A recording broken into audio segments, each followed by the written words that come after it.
नमस्कार मित्रांनो, स्वागत आहे तुमच्या आवडत्या चॅनलमध्ये म्हणजेच मराठी किचन सीमाज किचन।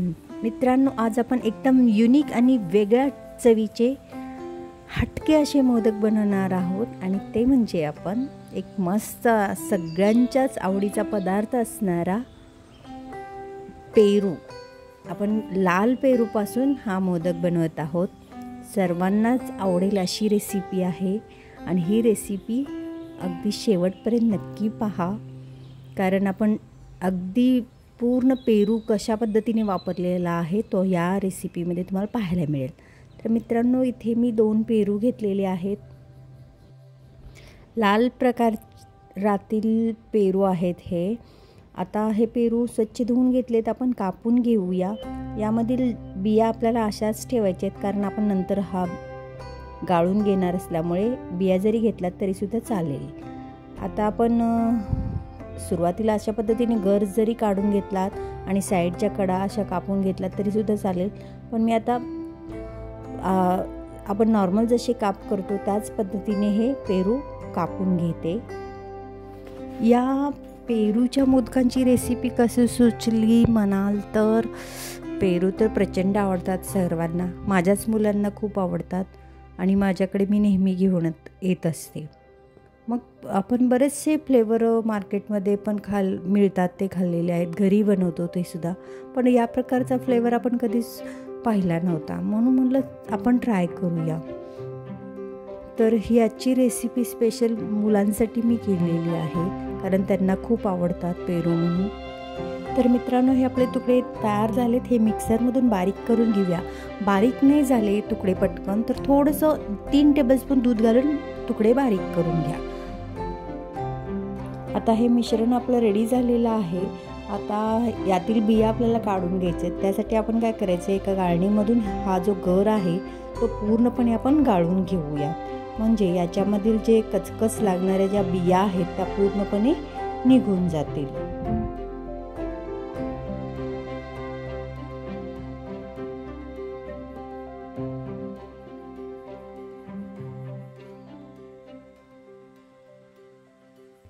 पहा, याच्यामध्ये इतक्या बिया निघालेल्या आहेत।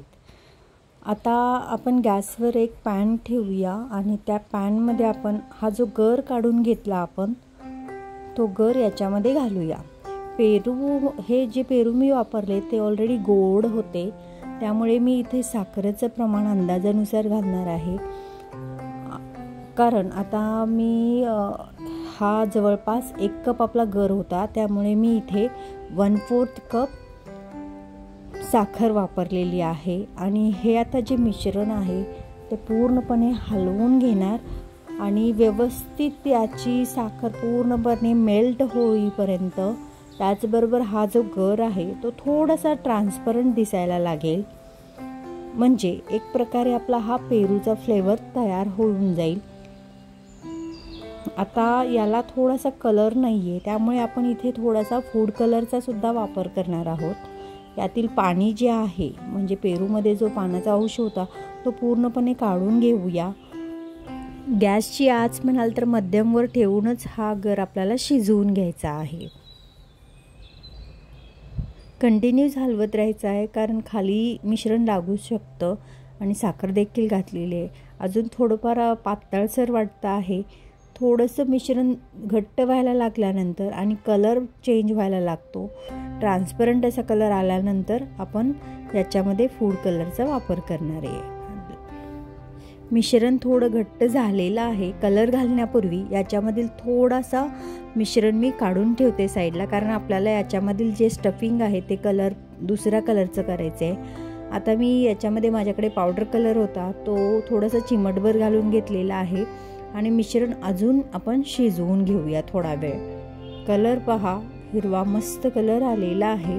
आता याच्यामध्ये मी 100 ग्रॅम मावा वापरलेला आहे आणि साखर मी ऑलरेडी घातलेली असल्यामुळे मी इथे मला जास्त असं गोड नको आहेत मोदक हे, त्यामुळे मी साखर आता अजिबात वापरणार नाही आहे। आणि हे मावा घातल्यानंतर मिश्रण अगदी गोळा होईपर्यंत आणि पॅनला सुटेल आपोआपच हे मिश्रण, तोपर्यंत आपण हे चांगलं शिजवून घ्यायचं आहे।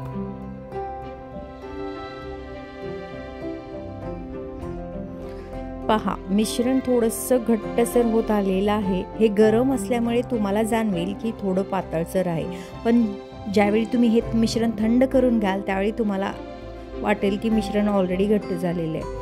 आता मिश्रण आपलं रेडी झालेलं आहे, ते आपण थंड करण्यासाठी ठेवून देऊया. थंड करण्यासाठी तुम्ही थोडा वेळ बाहेर ठेवून नंतर फ्रीजमध्ये ठेवलं तरीसुद्धा चालेल. आता दुसरा आपण स्टफिंग करणार आहोत या मोदकाच्या साठी. तर आपण पॅनमध्ये 1 टीस्पून तूप घालून घेतलेलं आहे आणि या तूप गरम झाल्यानंतर याच्यामध्ये मी इथे डेसिकेटेड कोकोनटचा मी वापर केलेला आहे. 1/4 कप डेसिकेटेड कोकोनट आहे आणि 1/4 कप आपण काजूचा चुरा करून घेतलेला आहे. थोडंसं मिक्सरमधून फिरवून घेतलेलं आहे. हे थोडंसं आपण सुरुवातीला भाजून घेऊया, म्हणजे याची टेस्ट खूप छान येते भाजल्यानंतर. गॅसची आच आपल्याला लो ठेवूनच हे मिश्रण आपण भाजून घेऊया.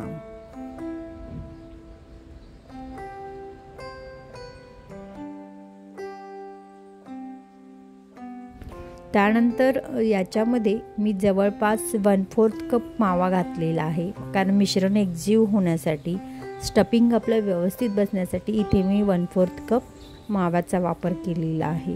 कारण मी आधी 100 ग्रॅम वरचं कवरसाठी वापरलं आणि नंतर 1/4 कप वापरलं.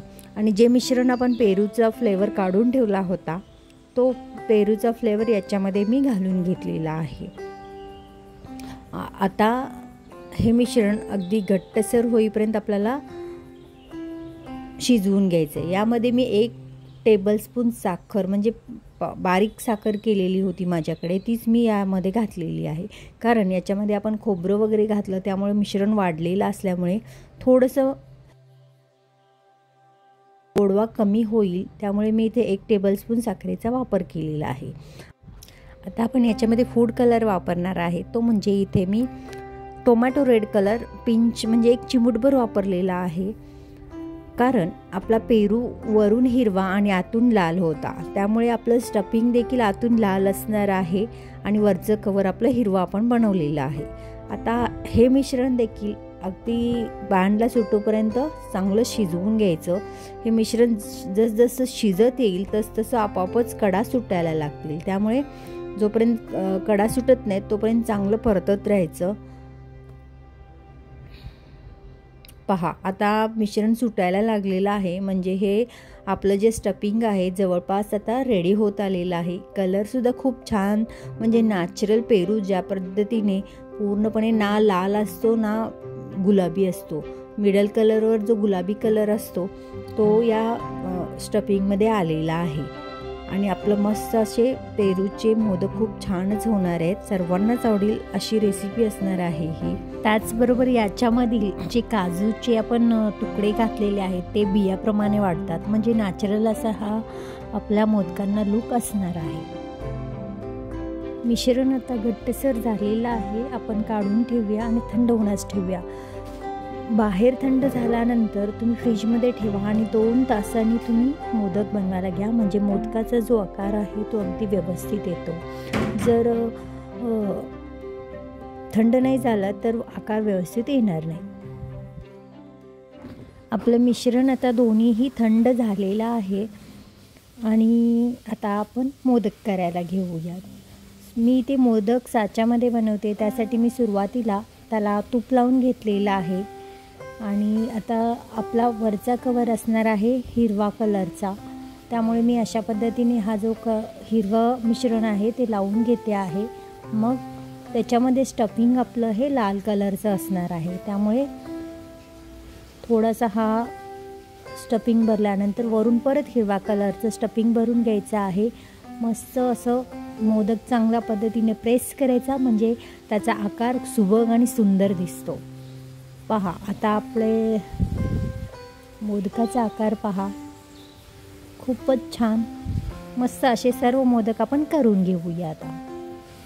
मग मित्रांनो, माझी आजची ही रेसिपी युनिक आणि वेगळी टेस्ट असणारी रेसिपी तुम्हाला आवडली असेल तर व्हिडिओला नक्की लाईक करा, जास्तीत जास्त शेअर करा. अजून कोणत्या प्रकारचे मोदक तुम्हाला पाहायला आवडतील त्या रेसिपी मला कमेंटमध्ये सांगा, म्हणजे मी त्या पद्धतीचा करण्याचा नक्कीच प्रयत्न करेन. तसेच ऑलरेडी मी मोदक रेसिपीज, टिकणारे मोदक रेसिपीज, फ्राईड मोदक, वेगवेगळ्या फ्लेवरचे मोदक रेसिपी अपलोड केलेले आहेत. त्या रेसिपीची लिंक मी डिस्क्रिप्शन बॉक्समध्ये देते आहे. त्या तुम्ही नक्की चेक करा आणि त्या पद्धतीने बनवासुद्धा, कारण गणपती बाप्पा नक्कीच खुश होतील. पहा, आपले मोदक तयार आहेत. मस्त असं दिसायला अगदी नॅचरल आणि नॅचरल फ्लेवरसुद्धा आपला आहे, त्यामुळे नक्कीच सर्वांना आवडेल. एकदा ट्राय करा या गणेशोत्सवामध्ये. आणि कशी वाटली रेसिपी ती मला कमेंटमध्ये नक्की कळवा. युनिक रेसिपी आहे, त्यामुळे शेअर नक्की करा. तसेच चॅनलला सबस्क्राईब करायला विसरू नका, कारण सबस्क्रिप्शन फ्री आहे. आणि आपण पुन्हा भेटूया अशाच एखाद्या भन्नाट रेसिपीसोबत. तोपर्यंत स्वस्त खा, मस्त रहा, नेहमीच आनंदी रहा. रेसिपी वेळात वेळ काढून पाहिल्याबद्दल तुमचे मनापासून आभार. धन्यवाद. गणपती बाप्पा मोरया.